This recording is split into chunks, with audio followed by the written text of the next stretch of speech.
berada di tengah-tengah kita, dan aktivitas beliau adalah sebagai staf pengajar di SEIT Al-Zakiyah di Cijaura Kirana.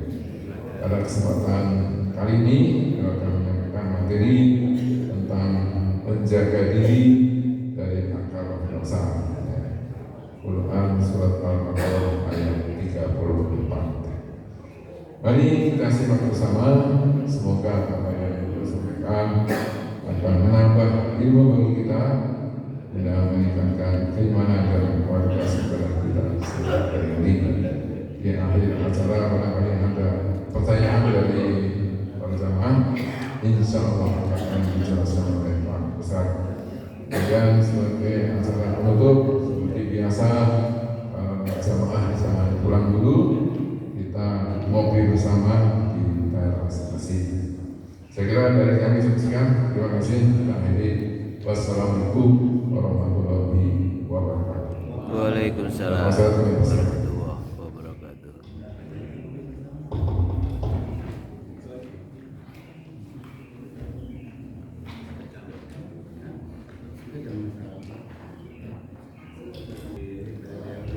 Alhamdulillah alladzi khalaqal mauta wal hayata liyabluwakum ayyukum ahsanu amala. Asyhadu an la ilaha illallah wahdahu la syarikalah wa asyhadu anna Muhammadan abduhu wa rasuluh alladzi la nabiyya ba'da amma ba'du. Hadirin wal hadirat, ikhwatul iman yang Allah muliakan, alhamdulillah atas kudrah dan iradah Allah, atas limpahan rahmat, nikmat dan karunia-Nya kepada kita semua. Sampai saat ini kita masih memiliki kemauan serta kemampuan, masih Allah berikan kesehatan jasmani dan juga kesehatan rohani, sehingga kita bisa melangkahkan kaki ke tempat yang mulia. Kita bisa kembali bertemu di majelis ilmu.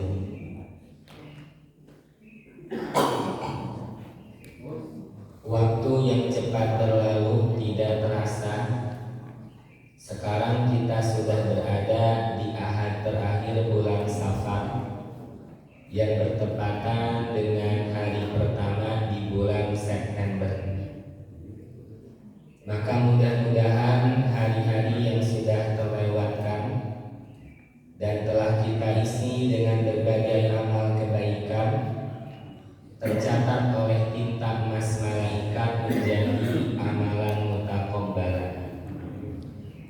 Adapun hari-hari yang masih tersisa dan kita tidak tahu entah berapa lama lagi berada di dunia, semoga Allah senantiasa memberikan kekuatan iman dan keistiqomahan kepada kita semua sampai nanti pada waktu yang sudah Allah tetapkan kita bisa kembali kepadanya dalam sebaik-baik keadaan, yakni husnul khatimah. Amin ya rabbal alamin. Bapak dan Ibu sholihin wa sholihat yang saya hormati dan Allah rahmati, saya merasa senang sekali bisa kembali bertemu dengan jamaah sekalian. Ini merupakan kali kedua saya mengisi kajian di ahad subuh, setelah yang pertama mengisi ketidakhadiran guru kami, yakni Al-Ustaz Ahmad Ruslan. Materi yang akan kita kaji diberi judul menjaga diri dari akar-akar dosa. Inilah yang paling utama bagi kita, penjagaan yang harus selalu kita lakukan, yakni sekuat iman, setiap saat kita harus menjaga diri dari segala perbuatan dosa yang setiap saat pasti ada peluang, ada ajakan, terkadang ada keinginan. Di saat orang lain memperebutkan Di saat orang lain mengusahakan untuk melakukan suatu amalan, namun kita meyakini sekuat iman hal itu menyalahi aturan Allah Subhanahu wa Ta'ala, maka pasti kita berusaha untuk menghindarinya. Walaupun secara sudut pandang dunia menguntungkan, tetapi secara iman kita meyakini begitu mah dilarang, maka pasti kita berusaha sungguh-sungguh untuk menghindarinya. Saya tuliskan akar-akar dosa karena yang akan kita bahas, kita akan menemukan keterangan dosa-dosa yang pertama kali dilakukan oleh hamba, yang dari dosa itu akan berlanjut menjadi dosa-dosa yang lainnya. Disinilah penting untuk kita kaji, karena Nabi SAW bersabda, kullu bani Adam, setiap anak Adam itu, maksudnya kita manusia, khotoun, pasti sering melakukan kesalahan. Banyak dosa yang sudah kita perbuat, itu suatu kepastian, karena Nabi kita yang langsung menjelaskan berdasarkan wahyu. Kalau ada orang yang ngacung, misalnya Bapak Ibu, saya tidak pernah melakukan dosa, ngacung itu dosa. Nah, dosa sombong gitu ya. Nabi kok yang langsung menerangkan, setiap anak Adam pasti melakukan kesalahan. Namun sebaik-baik yang pernah melakukan kesalahan adalah yang segera bertaubat, kembali kepada Allah Ta'ala, menyesali diri, tidak mengulangi, dan mengganti dengan amal kebaikan yang lebih banyak lagi. Baik, pertama kita lihat terlebih dahulu mengenai definisi dosa. Saya langsung ambil keterangannya dari hadis Nabi SAW. Nah, di situ tercatat riwayat Imam Muslim nomor hadis 2553 dari Nawas bin Sam'an Al-Ansari radhiyallahu anhu, ia berkata, Sa'altu Rasulullah sallallahu alaihi wasallam anil birri wal taqwa. Saya pernah bertanya kepada Rasulullah sallallahu alaihi wasallam mengenai kebaikan dan dosa. Faqala, lalu beliau bersabda, al-birru husnul khuluqi. Kebaikan itu adalah bagusnya akhlak. Wal ismu, dan dosa itu adalah mahaka fi sadrika, apa-apa yang menyesalkan dada. Wa karihta an yattali'a alaihin nasu, dan engkau membenci jika orang lain mengetahui. Hadirin wal hadirat, hadis ini merupakan satu cuplikan gambaran mengenai keindahan masa Nabi Sallallahu Alaihi Wasallam. Ketika memiliki suatu pertanyaan, langsung diajukan kepada Nabi Sallallahu Alaihi Wasallam, dan beliau memberikan jawaban berdasarkan bimbingan wahyu. Ketika menghadapi suatu permasalahan, langsung Nabi sebagai kunci solusi, sehingga kita mendapatkan kejelasan apa yang harus dilakukan. Oleh karenanya, disinilah menunjukkan betapa pentingnya kita thalabul ilmi. Jadi thalabul ilmi itu, Bapak dan Ibu, kewajiban bagi setiap individu orang yang beriman. Tidak bisa diwakilkan. Pokoknya mah kumari bapak tidak mau sibuk, bapak mau sama mama sing rajin Bapak madak didamel terbiasa gitu. Walaupun keadaannya demikian, bagi kita Pak sebagai kepala rumah tangga minimal sajumat sekali tak dicas keimanan dengan memperhatikan menyimak khutbah Jumat.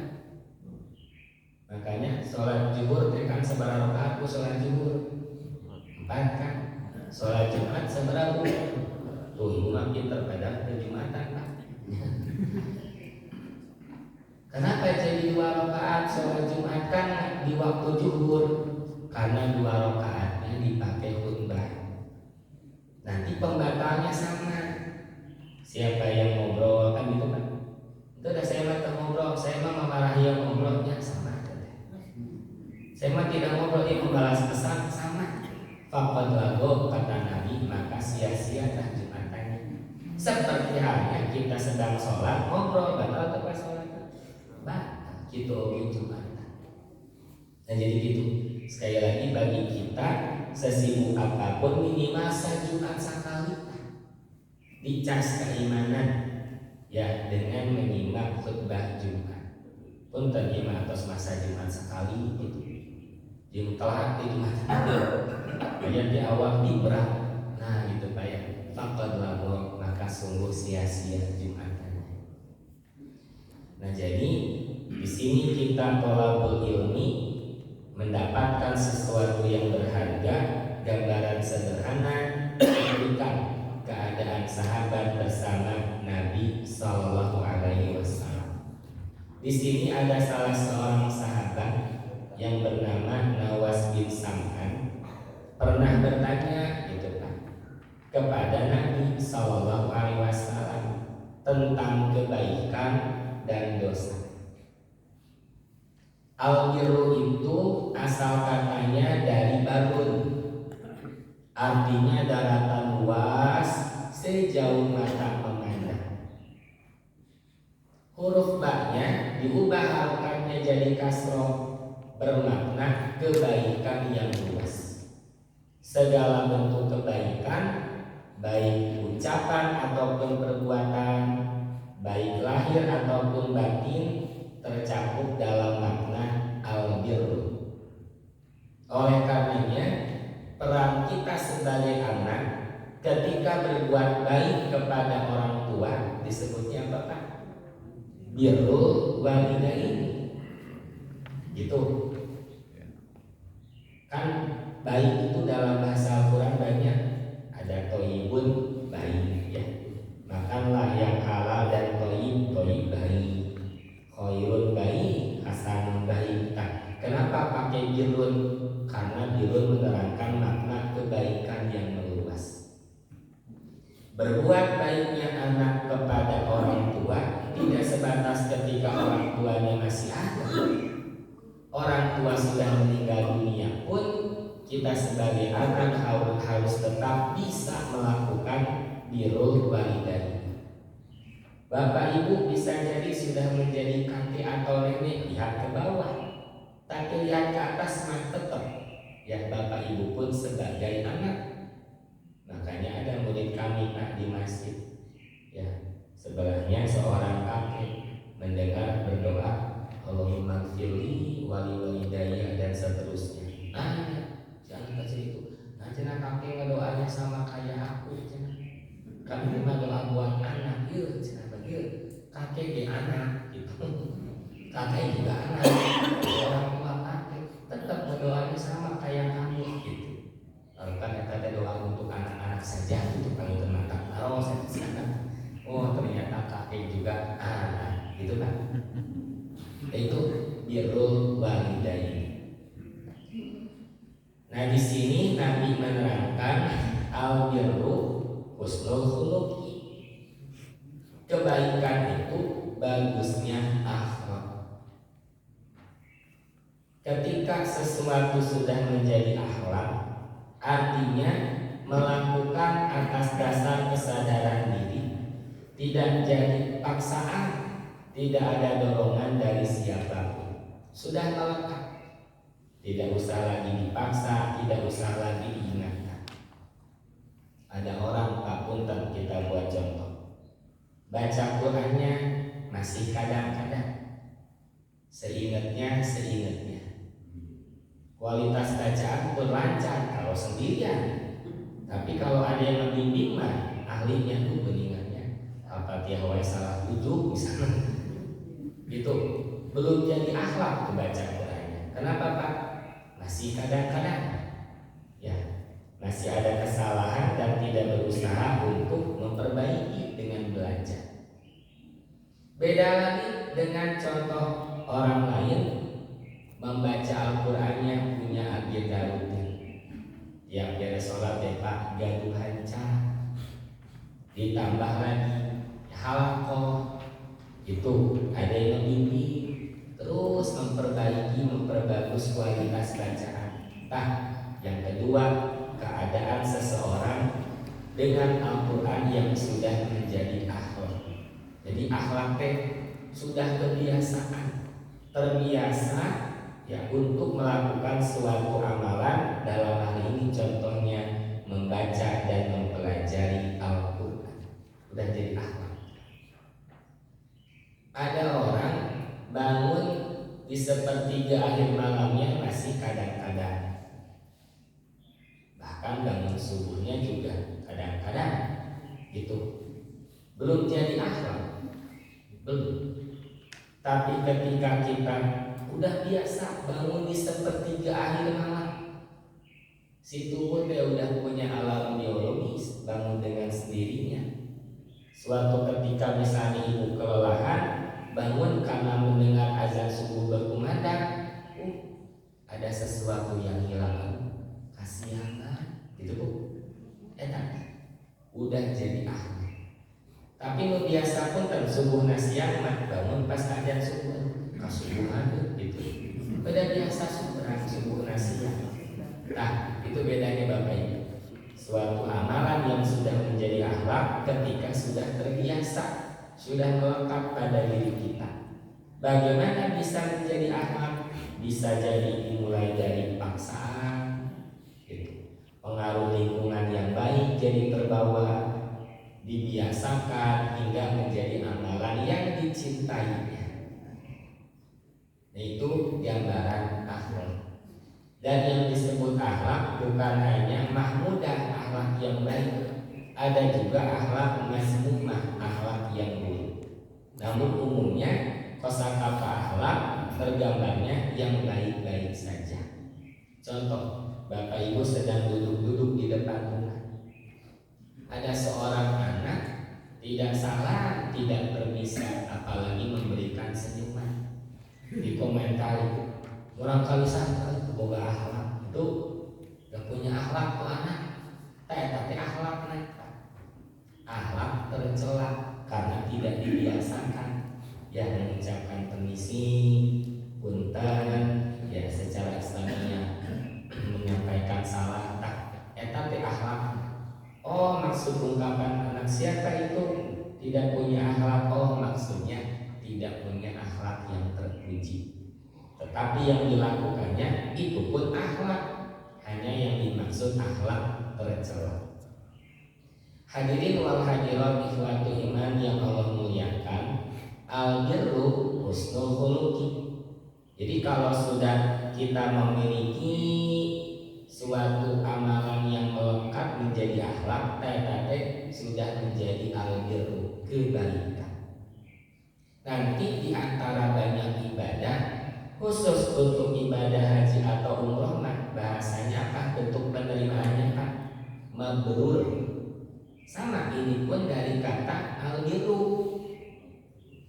Itu apa bukti seseorang melaksanakan ibadah haji atau umrohnya mabrur? Dia menyebarkan kebaikan yang lebih luas, memberikan kemanfaatan yang lebih meluas, berdampak kepada aktivitas sehari-hari, amal ibadah sehari-harinya teruslah berkelanjutan. Dan saya mah waktu di tanah suci tiap sholat ke masjid. Nah, itu di sini jadi nggak pernah ke masjid gitu kan? Nah, berarti pun tidak mampu. Dan saya mah waktu di sana tiap hari baca Quran. Kenapa tuh sekarang nggak baca Quran lagi? Kalau berkelanjutan apa yang biasa dilakukan di sana, di sini pun kembali dilakukan, akan disebut mabrur. Nah itu pertanyaan pertama dari seorang sahabat kepada Nabi mengenai albir. Yang kedua, wal ismu, apa itu dosa?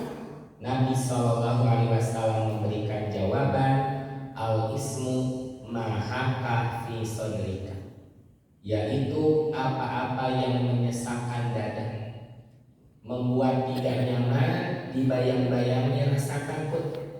Wa karita, dan kau membenci, ayat tolika alaihin nas, apabila diketahui oleh orang lain. Inilah keadaan kita sebagai manusia. Allah desain kita, Allah ciptakan kita demikian, tidak nyaman ketika melakukan kesalahan. Itu dari kecil pun demikian Bapak dan Ibu. Bapak punya cucu, memecahkan gelas kesayangan Bapak. Itu dia merasa bersalah. Aduh Papa sedang main lari-larian. Kalau bilang di mana, aku takut dimarahin. Kenapa takut dimarahin? Tahu ini suatu kesalahan kan, itu tidak nyaman. Kalau nggak bilang pasti ditanyain. Kalau aku ngebohong gimana? Takut ketahuan. Tadi kan. Ketika si anak itu berani jujur, kakek mah gelas kakek sama aku kadupan pecah. Itu hargai. Dengan dia berani jujur pun itu luar biasa kan. Yang sebelumnya banyak pertimbangan, ya bohong aja biar nggak dimarahin kan, itu opsi juga Pak pilihannya. Tapi berani jujur, itu luar biasa jemaah. Walaupun resikonya berbagai hal dalam pikirannya, tapi ketika kita justru mengapresiasi, wah nggak apa-apa gelas pecah, terima kasih udah jujur. Kamu terluka nggak kena belingnya? Enggak, sokati kita beresin dulu, kita rapihin belingnya biar nggak kemana-mana, biar tidak membahayakan. Itu gambaran dari kecil saja ada rasa bersalah, ada rasa takut, tidak nyaman, menyesakkan dada ketika melakukan suatu kesalahan. Ada Pak seorang anak, HP-nya pakai kode password, masuk galeri di kode, masuk percakapan di kode. Ayahnya aja yang ngebeli nggak bisa tuh mengakses HP-nya. Hati-hati Pak, ada apa tuh di dalamnya? Kan gitu. Jangan kita diberikan keleluasaan dibiarkan begitu saja, ada apa? Dan Nabi menerangkan dosa mah seseorang itu membenci, nggak mau diketahui oleh orang lain. Nggak mau diketahui, galerinya nggak mau sampai diketahui ayahnya ada apa isinya. Dan sekarang apa? Pornografi, judi di sini juga banyak. Kayak nama Cina online gitu. Gitu. Gitu Pak. Ada apa pertanyaannya? Khawatir di dalamnya ada al-ismu, kan gitu. Ya. Ibu juga sama, tiap balas pesan kayak suami teh nyumput kayak tadi saat dan kan gitu. Ya. Nah itu kasih nama Yanto, hukumah Yanti, diganti kira-kira tidak ada apa di yang menjadi Yanto nama tak ada. Nah gitu, pilih jantan al-ismu sampai si hati tidak mau diketahui oleh orang lain. Dan kalau hakikat itu kebaikan bukan pelanggaran, nggak ada tuh yang disembunyikan. Nah gitu Bapak dan Ibu. Al-ismu mahaka fi sodrika, apa-apa yang menyesakkan dada. Nanti sesuatu yang berbahaya, yang menghilangkan atau mengurangi rasa takut, rasa bersalah, yaitu al-khamr, minuman yang memabukkan. Nama narkoba. Kenapa? Karena merusak akal. Yang tadinya seakal ada rasa takut, merasa bersalah, tahu yang mau dilakukan suatu pelanggaran, pengaruh alkohol ada berkurang. Terjadi perampokan, terjadi pembunuhan. Apa umumnya? Dipengaruhi narkoba, dipengaruhi minuman keras.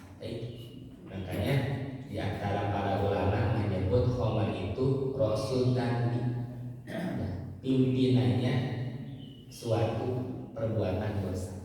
Jadi pengaruh khamr bisa dengan mudah melakukan dosa yang lainnya. Nah, sekarang kita mulai masuk kepada dosa yang pertama, yaitu sombong.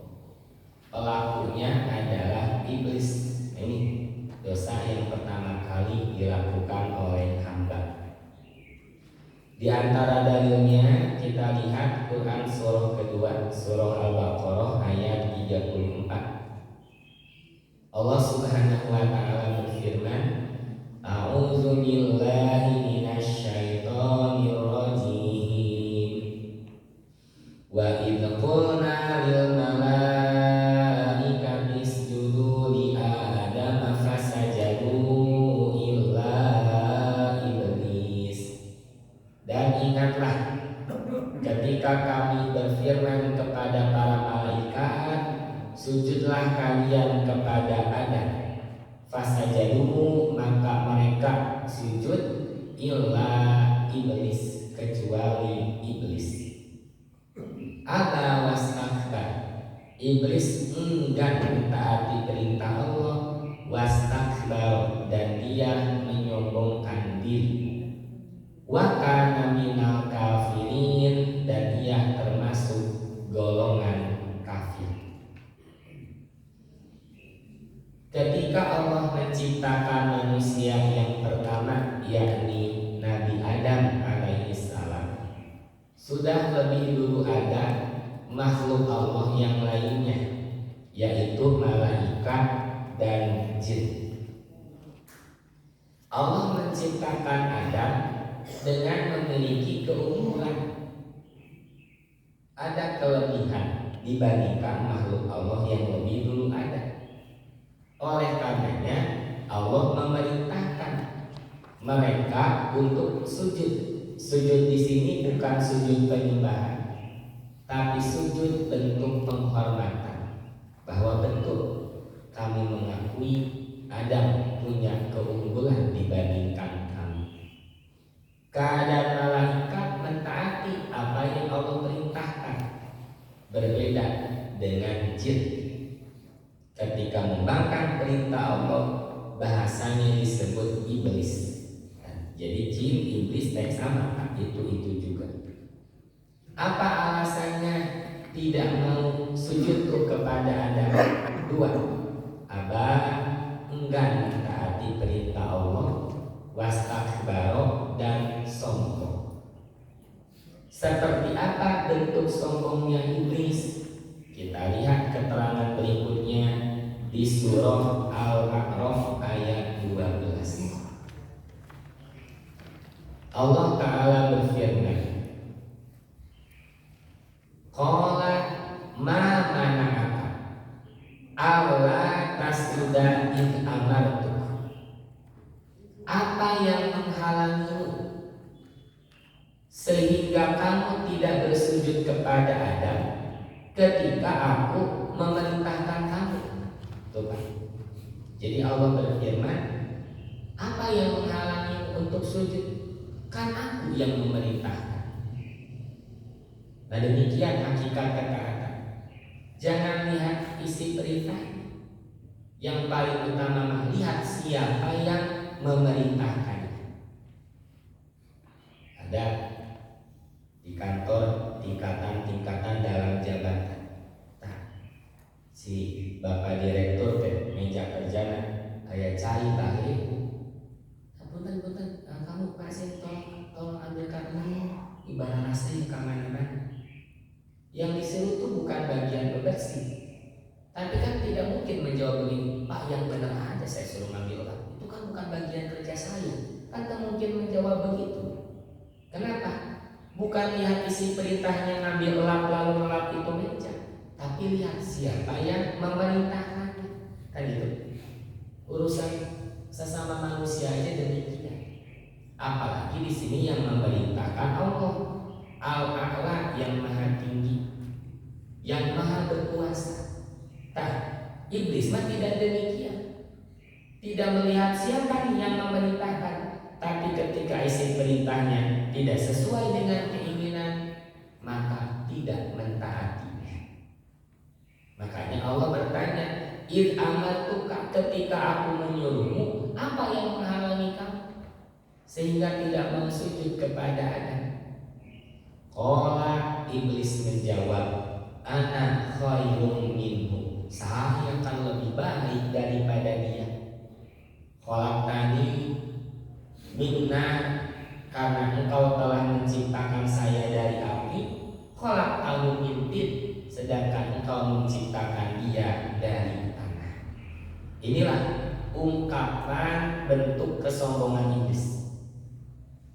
Bapak dan Ibu, hati-hati ketika ada seseorang mengatakan saya lebih baik daripada mereka, kenapa saya tidak ikut sertakan di acara rapat itu? Nah, kata-kata demikian pernah diucapkan oleh iblis. Saya lebih baik daripada dia, pendidikan saya lebih tinggi, pengalaman saya udah kemana-mana, kenapa dia yang jadi ketua, harusnya mas saya. Nah, ungkapan demikian pernah diucapkan oleh iblis. Jadi telat kalau dia ucapin begitu, udah keduluin sama iblis. Itu bentuk kesombongan. Dan yang iblis terang, Bapak dan Ibu, adalah bahan penciptaan kita. Engkau telah menciptakan saya dari api, sedangkan engkau menciptakan dia dari tanah. Jadi bahan penciptaannya, unsur tanah, unsur jasmani pada diri kita. Oleh karenanya, ketika ada seseorang bangga menyombongkan diri karena kecantikannya misalnya, ketampanannya, kegagahannya, justru itu yang diserang oleh iblis. Bertahan berapa lama itu yang dibanggakan, yang disombongkan? Tidak akan lama, Bapak dan Ibu. Yang 17 tahun naktesnya dibalik ada 71 tahun, kan udah beda tuh kondisinya. Sampai ada si cucu nggak percaya, yang ditunjukkan itu fotonya ini nenek gitu, ke sweet seventeen gitu. Saya enggak terima, bukan nenek, tuh percaya bukan itu, enggak bukan. Nah, udah beda tampilan. Ya, ada lagi cucu menertawakan kakeknya kan, yang udah sepuh aja nah. Abah cina ini ada cacingnya, bukan cacing ini teh naga, ke itu naga teh atau naga, yang ke itu teh naga kan, lain nonton keong jadi ditertawakan ada cacingnya, ada gambar cacing, coba cacing jadi teh naga, yang nama cacing ada tos keong kali itu, itu gambaran bahwa pada diri kita banyak tanda-tanda ketidakabadian. Seiring waktu, usia bertambah, kondisi kita akan semakin melemah hingga akhirnya tiada